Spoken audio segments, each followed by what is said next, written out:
I've been adopting a habit outside of the art practice that is accidentally improving my art practice, which I think is really funny because in my 12 years as an artist, I spend most of my time only focused on the art practice and think of it in isolation. I think this is a big mistake a lot of beginner artists make where they don't realize that your art practice is an embodiment of everything else that's happening in your life, which is why we want to focus on self-care and having fun outside of the art practice because it actually helps the art practice. The key to this habit is that it's allowing me to have more fun in my practice. It's giving me more freedom to draw things that I actually enjoy.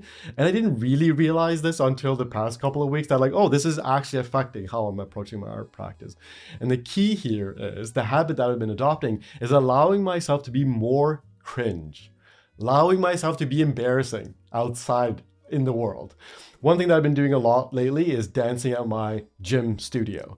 Now, I used to only dance within the gym studio, like in the space where it's meant for like exercise and stuff. And even that's a little bit embarrassing because it's like that space is usually used for stretching and stuff. So a lot of times people will stare at me.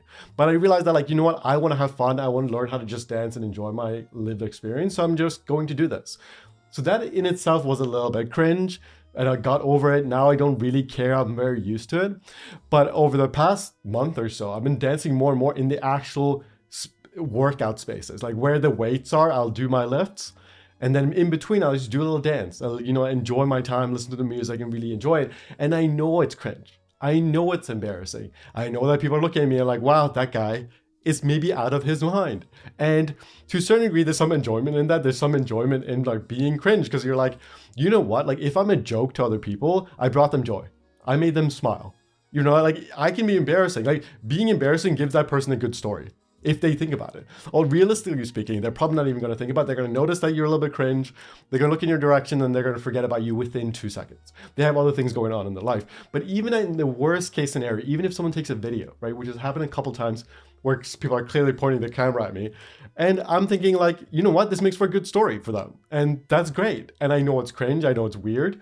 But that gives me so much more freedom just to be myself. And what I've found is that this mindset, this habit, is allowing me to be cringe in my art practice as well. Like when I do a really bad drawing, I'm like, I've been doing a lot of portraits lately. And when I look at the portraits and it's really horrible, I'll laugh because I'm just like, you know what, that's kind of funny. It's funny that I made this really bad drawing.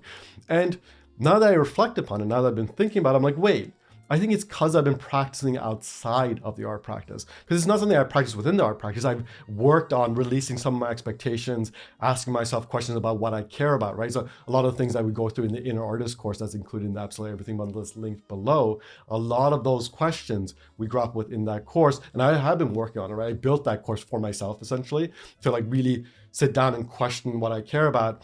And that's given me a certain amount of freedom. But in that, I've also realized that like having fun and being playful and making mistakes is a huge part of that experience. But on top of that, I think that questioning within the art practice has also allowed me to realize that I can also be free outside and be cringe and be open. So they're feeding each other in a way. This loop is not completely outside, right? And that's made life so much better. I'm enjoying my life probably 10% more than 3 years ago.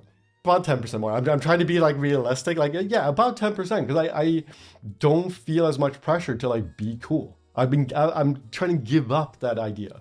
I think there is at its core, if you're like a creative person, there's this allure to being a creative. There's this like romantic idea of like impressing people, like, oh, look at my sketchbook. Oh, it's just a doodle. It's kind of whatever. And then there's people are amazed by it, like, and they're awestruck, like, oh my God, my life has changed now. I've seen this beautiful drawing. Like there is that story. And I know that is so unrealistic, but I know that a lot of us have that dream. And I definitely at my core maybe have that dream a little bit because I remember one time on the subway, I was coming home from art school, which I eventually dropped out of, by the way, which is a different story. I was on the subway and I saw this girl in her sketchbook drawing, and it was the most beautiful drawings I've ever seen. Like I was awestruck. I was like, how are you doing that? How did you do that? And I'm someone who consumes a lot of art, right? So this is like great drawings. And I think in my head, I'm like, she did it. She achieved one of the dreams, one of the art dreams of like people being amazed at what they do. But I'm realizing that like this like wanting to be cool, this wanting to get approval can really become a bind. It can really like lock you up creatively because the idea of being cool can be very narrow. Your idea of what is good can be very narrow. What is actually cool, what is actually like fun is just being yourself and being free in the art practice. So the more you give up this idea of other people approving of the work, the more you give up this idea that you're going to become a great artist, the more fun you can have in the practice and the more cringe you can be. Like being cringe is like the ultimate freedom.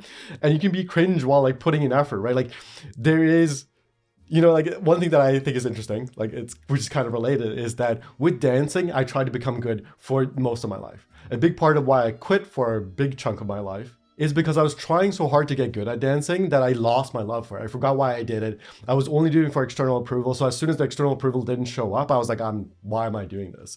But now I've come back to it. I'm realizing, you know what? I'm just going to be a bad dancer for the rest of my life.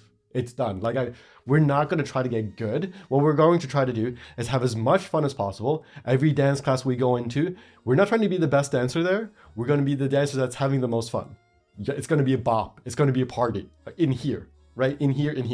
In here, it's going to be a party, right? That's been my number one goal now for the past year or so. And it's working. It's working tremendously well. I'm not as worried about improving quickly. I'm not as worried about making tons of progress in a short period of time because I'm not trying to get somewhere.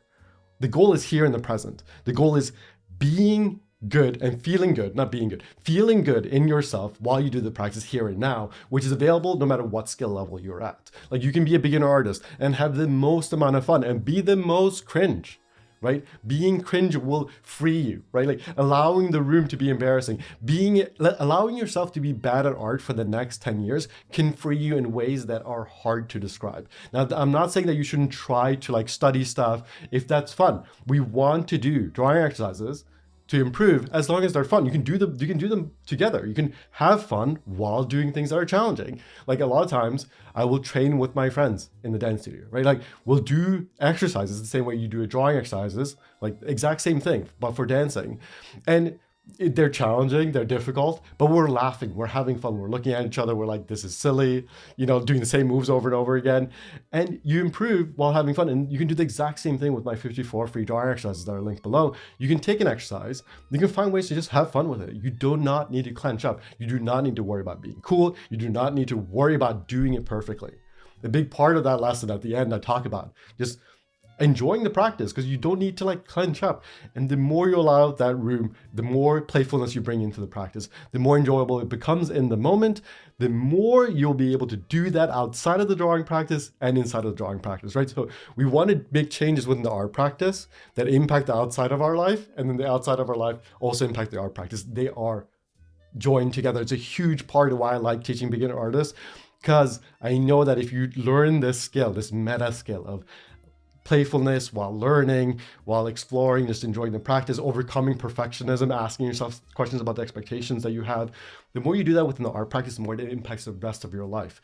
That is why being cringe in the studio, being cringe outside of the art practice is allowing me to be cringe in the art practice, which is giving me all this freedom. That is just beautiful. It's so enjoyable. It's hard to describe how much more enjoyable my art practice is now that I'm allowing myself the room to be bad at it. So give yourself permission to be bad. Give yourself permission to be cringe. A huge part of being creative is actually a little bit of cringe, right? Bringing a sketchbook to a cafe and drawing and acting all ooh, it's kind of cringe, right? Let's be real. From the outside, you're like, hey, that guy's trying kind of hard, right? He's dressed up, he's wearing whatever, and he's drawing outside. There's almost a plea for attention there, and that's kind of cringe. But once you accept the fact that it's cringe, once you accept that it's a little bit, you're kind of a joke, the more you accept it and just invite it in, the more freedom you have to just be yourself. The more you can just be cringe and be like, you know what? I am cringe. And that gives me all the freedom in the world. So that is the habit that I've been adopting that's helping me a ton. Try it out. I know this is hard to do in the short term, something that you're going to develop, especially if you are someone who's shy. Ask yourself questions about where in your life you can be cringe and give yourself the freedom. Now, I'm not going out of my way to be embarrassing, right? That's a very important caveat here. I'm not going out of my way to dance poorly. I'm not going out of my way to be cringe, but I'm allowing myself to be myself fully. And if it's cringe, it's cringe. And sometimes I invite it in a little bit where I'm like, you know what? Fine. My natural self is a little bit cringe. Some of my humor is cringe. Totally fine. Sometimes I say things to my friends and they're like, you know what? That's not a good joke. And I'm like, I think it's funny. I'm going to keep laughing because I like it. That's the key here. It's not about actively being cringe, is being yourself, and if it's cringe, accepting it as it is. Look at your drawings today, go through your sketchbook right now, look at the drawings, and every time there's a drawing that you think is a little bit embarrassing, be like, yeah, that's embarrassing, but I made it, it's fine. Take ownership of it. Make it your own, right? Like really be proud of it. And then whenever you're ready, I'll see you in the Absolutely Everything bundle that's linked below. If you're interested in learning how to draw, if you're a beginner artist, if you're an artist who wants to explore your expectations so that you can let go of some perfectionism, learn more about what you actually care about, lean into the joy of drawing. I have a whole section on the joy of drawing that are on top of a lot of my courses. Go check that out, it's linked below. I'll see you guys in the next one. Bye.